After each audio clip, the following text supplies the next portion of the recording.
Peace and Security Department of the Commission of the African Union provides support to efforts aimed at promoting peace, security, and stability on the continent. The department comprises 5 divisions. These are 1. Conflict Prevention Early Warning Division, 2.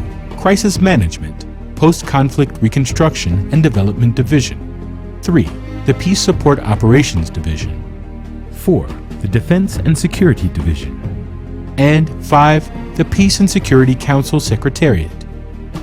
Concerned by the great number of conflicts that erupted in Africa and their devastating impact on African countries and key events such as the Rwanda genocide, African leaders declared their determination to deal with both interstate and intrastate conflicts. The promotion of peace and security, therefore, became one of the key objectives of the AU as enshrined in its Constitutive Act. The adoption of the Constitutive Act marked a radical shift from the cardinal OAU principle of national sovereignty and non-intervention in national affairs.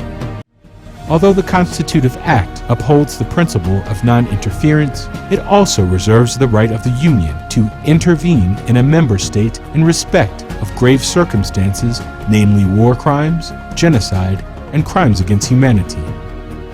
At the AU inaugural meeting in Durban, the African leaders signed the protocol relating to the establishment of the Peace and Security Council of the AU, which came into force on 26 December 2003. The protocol defines the PSC as a standing decision-making organ for the prevention, management, and resolution of conflicts. It's worth indicating that Peace and Security Council is now one of the most respected organs in this organization. The PSC shall be a collective security and early warning arrangement to facilitate timely and efficient response to conflict and crisis situations in Africa. In March 2004, the PSC adopted its rules of procedure and sat for its inaugural meeting one day later, thereby making the beginning of the operation of the PSC.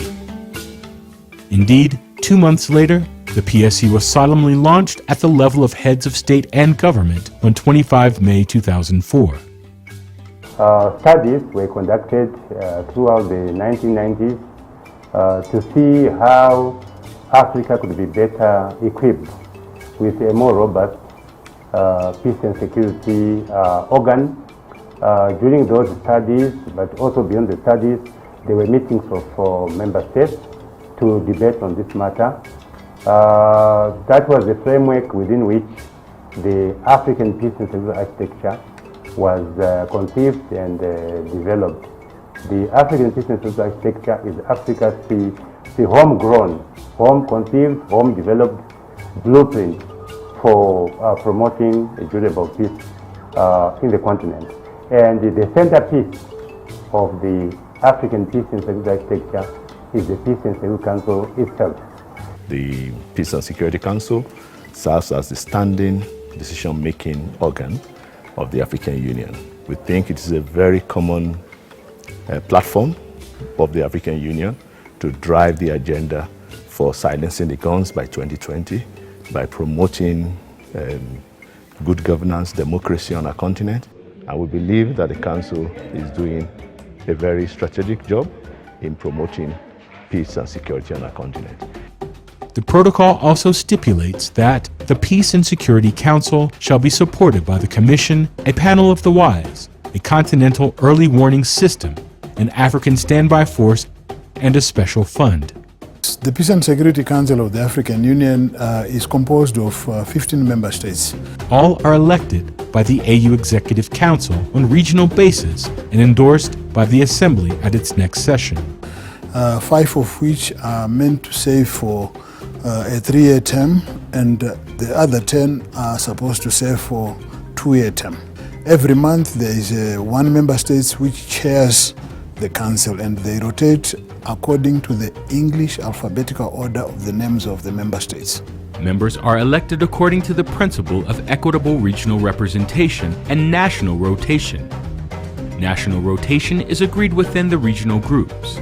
Regional representation is usually Central Africa 3 seats, Eastern Africa 3 seats, Northern Africa 2 seats, Southern Africa 3 seats, Western Africa 4 seats. The PSC protocol lists criteria for members, including contribution to the promotion and maintenance of peace and security in Africa, participation in conflict resolution, peacemaking and peace building at regional and continental levels, willingness and ability to take up responsibility for regional and continental conflict resolution initiatives, contribution to the Peace Fund and/or Special Fund, respect for constitutional governance, the rule of law and human rights, and commitment to AU financial obligations. The protocol is clear on the mandate of the Peace and Security Council. Article 7, para 7 to 10 say that clearly. First, the PSC is meant to promote peace and security. And in that endeavor, all member states has to accept its decisions. Second, they have to support the implementation of its decision.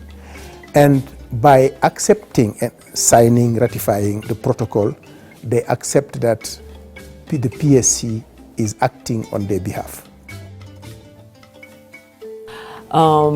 It is maybe not as obvious, the work that is done by Council, but I think that they make a huge contribution to just remaining engaged and ensuring that they bring out and create visibility of some of the crisis situations that we have in Africa, ensure that after deliberation, the communication that comes out from Council, whether it's a communique or a press release, is very clear on what action needs to be taken by either individual states or the African Union itself, or even the United Nations Security Council, in terms of ensuring that these situations are improved upon, or that we can finally, hopefully, find lasting solutions to these situations.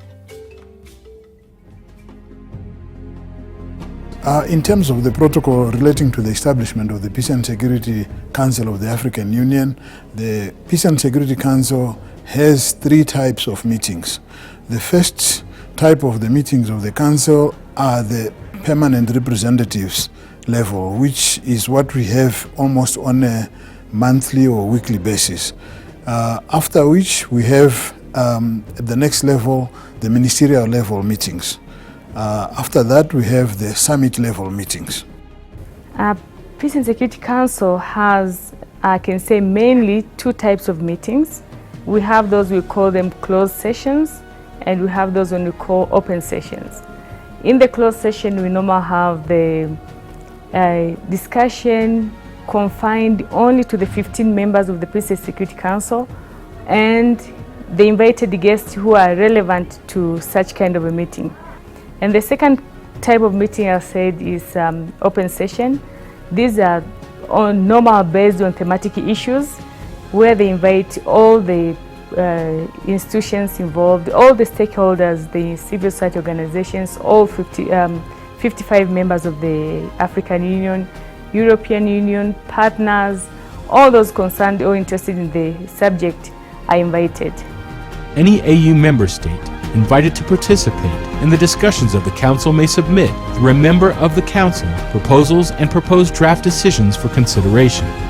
The rules also say that the Council may invite the media to attend its open meetings. Most PSC meetings are held at the AU headquarters in Addis Ababa, but the PSC has the option of choosing other venues. The PSC, upon invitation of a member state sitting on the Council, can organize its meeting or its retreat at a venue outside the AU headquarters. Such events may last 1 to 3 days, depending on the program of work for the event.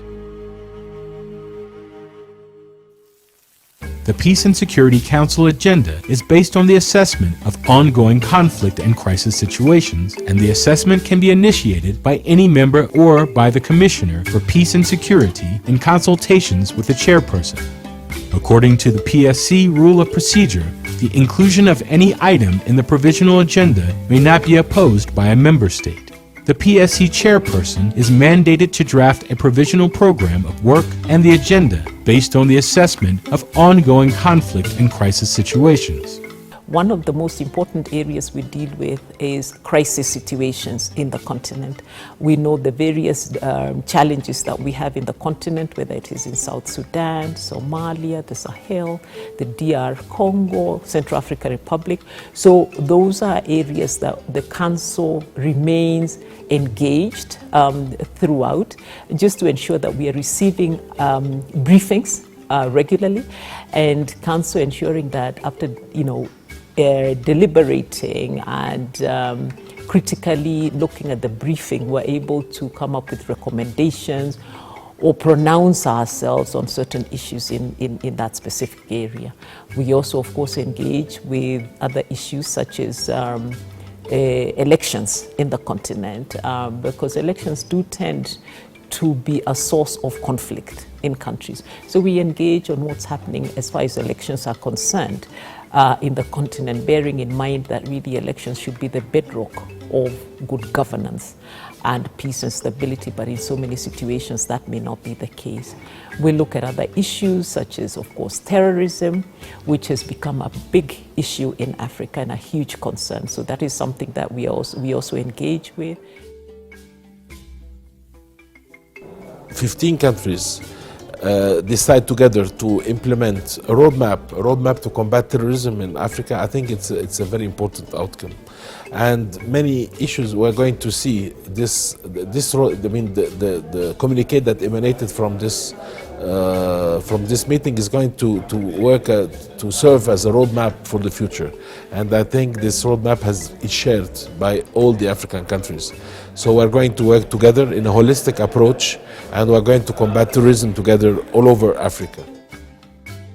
We engage with issues of humanitarian crisis, and these humanitarian crises obviously come about because as a result of crisis in this country. So these humanitarian situations and instability in countries obviously go hand in hand. Right now, the other issue that is the Council is engaged on is silencing the guns. As you know, there was a decision by heads of state and government of Africa that we will silence the guns in Africa by 2020. So what is it? What are the practical steps that need to be taken by all member states to ensure that we achieve this particular decision?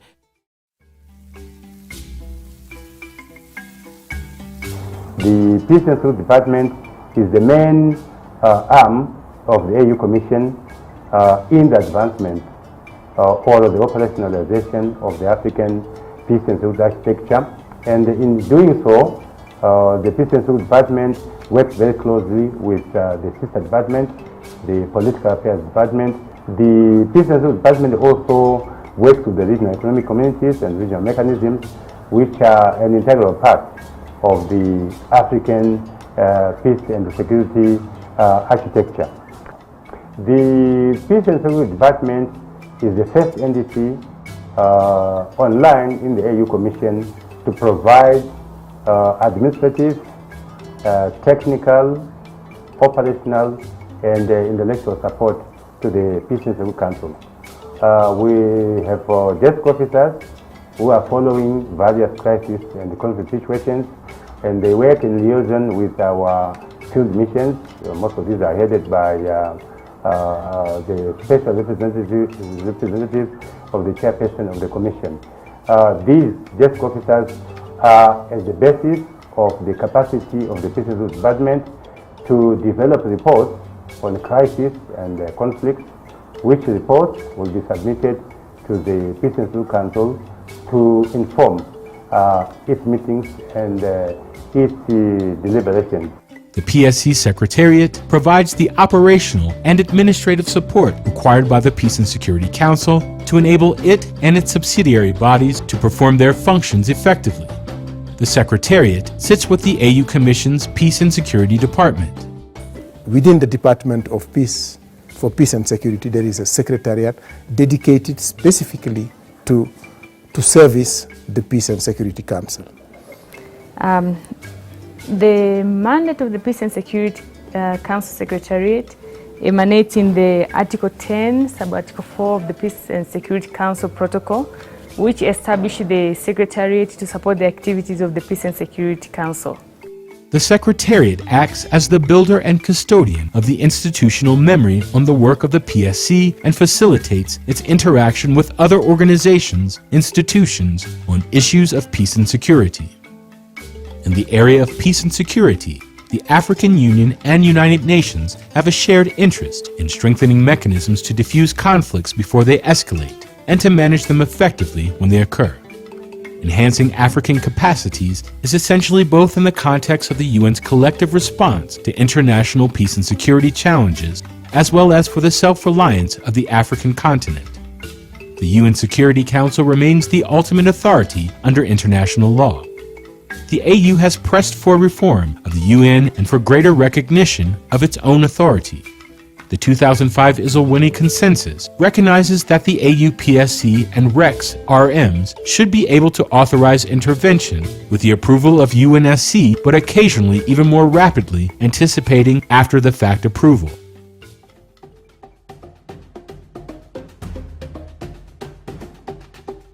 Compared to the predecessor, the OAU and the central organ, the Peace and Security Council has managed to address some of the complex conflicts that have been erupting in different parts of the continent, working in collaboration with the regional economic communities and regional mechanisms for conflict prevention, management and resolution, as well as working in collaboration with the United Nations at the level of the Security Council. On 19 April, the Security General joined with the chairperson of the AU Commission, Musa Faki Mahamat, to sign a joint UN-AU framework for enhanced partnership in peace and security. The shared objective is to work closely on the basis of the principles of mutual respect and comparative advantage in all stages of the conflict cycle and in a systematic, predictable, and strategic manner. Well, I think the Peace and Security Council had not only imposed itself within Africa, but also with the international partner. This is a big achievement.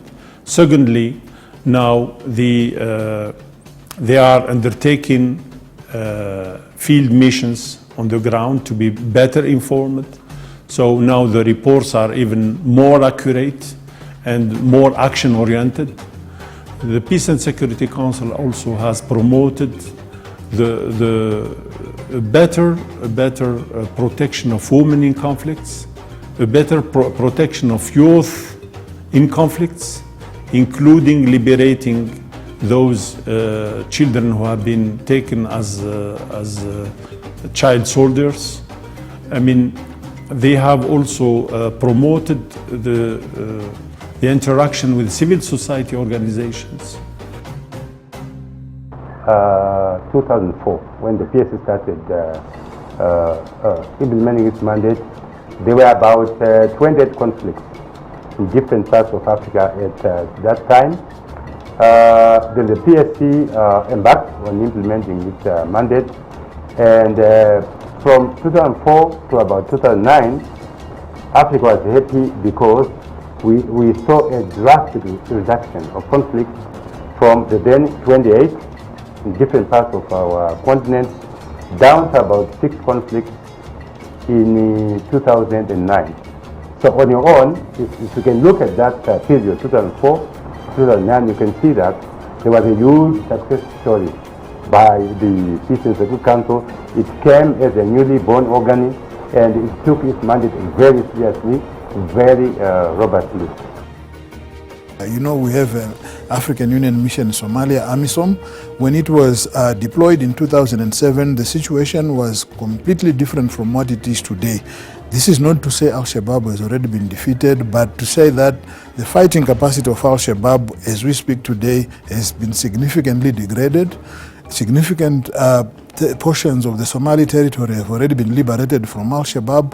And what the Peace and Security Council of the African Union is now doing is to mandate AMISOM to begin to embark on what are called peace building and post-conflict reconstruction efforts by way of implementing peace strengthening projects and peace building, efforts, so that the Somali federal, state or government takes full control of all liberated zones.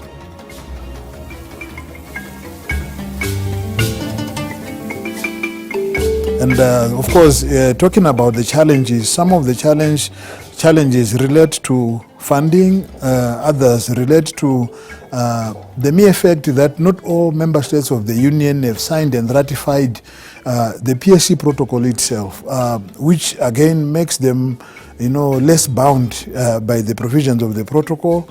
We also have member states which have not signed and ratified, later on domesticated some of the normative instruments which relate to governance within the context of the African Union governance architecture. And you find that most of the conflicts that the PSC is always seized of are usually caused by governance deficiencies.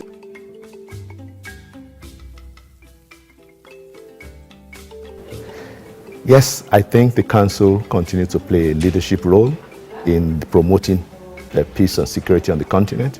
What the Council needs to do more is to engage with the various arms of the African Union Commission, the various organs. We need to strengthen our engagement with all organs of the Union, because peace and security is not the classical military-focused issues alone. It's not peace support operations alone. It is human security. We also have partners that are contributing to our peace efforts, but the idea is to try as much as possible to reduce depending on external sources of funding. And I think with the advent of the July Summit 2016, where the 0.02% of taxes on certain categories of imports, the Peace Fund is hopefully going to be augmented, and our dependence on external sources of funding is likely to be reduced in the coming years. The guiding spirit in the AU Master Roadmap, as spelt out in the fourth aspiration of Agenda 2063, which is the African Union's strategic framework for socio-economic transformation of the continent over the next 5 decades, highlights the need for dialogue-centered conflict prevention, as well as the management and resolution of existing conflicts, with a view to silencing the guns in Africa by the year 2020. Africa should assume total responsibility for its destiny, which includes, among others, realization of a conflict-free, integrated, and prosperous Africa.